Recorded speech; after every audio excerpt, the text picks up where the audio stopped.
मैं फिर से कहता हूँ, विद्यार्थी मेरे पास में आए थे, RAS की परीक्षा देने वाले विद्यार्थी मेरे पास में आए थे, कार्यालय से बाहर उन्होंने मुझे बुलाया, मैं उनसे मिलने के लिए गया, उन्होंने अपनी बात रखी, मुझे कुछ ठीक लगी, मैंने कहा मैं आपकी बात को समुचित माध्यम से नेतृत्व तक पहुंचाऊंगा।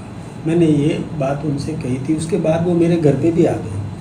घर पे भी आए तो मुझे कहा कि साहब हम अनशन पर बैठे। मैंने कहा देखो अनशन मत करो, ये निर्णय कोई अनशन से होने वाला निर्णय नहीं है।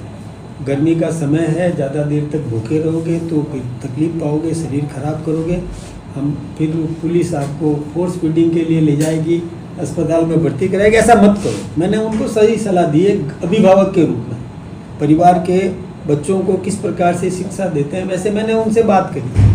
फिर वो विधानसभा के सामने शहीद स्मारक के पास में 4 बच्चे आए, मुझे रोका, मैं रुक गया।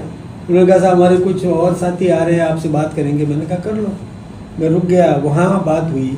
मैं कोई धरना स्थल पे कभी भी नहीं गया, मुझे पता ही नहीं धरना कहाँ हुआ कहाँ नहीं हुआ। वहाँ बच्चे आए, मैंने उनसे फिर वही आग्रह किया, अनशन मत करो। मेरे सामने एक बच्ची बेहोश हो गई थी। मैंने कहा बेटा तुम्हारी तबीयत ठीक नहीं है, अनशन मत करो। मैंने यही सलाह दी, आप अपनी मांग रखो, मुझे कोई दिक्कत नहीं है, हम आपकी बात पहुंचाएंगे। और मैंने बात पहुंचा दी। ऑटोनोमस बॉडी है, वो निर्णय करेगी, हम उसमें निर्देशित नहीं कर सकते। एक बात और मैं बताऊं, जिस प्रकार कांग्रेस ऑटोनोमस बॉडी में हस्तक्षेप करती थी और अपने परिजनों का चयन करवा देती थी और इससे भागना पड़ रहा है उनको, अभी ईडी उनके पीछे पड़ी हुई है, कईयों की गिरफ्तारियां हो रही है, ऐसे काम हम तो नहीं करते।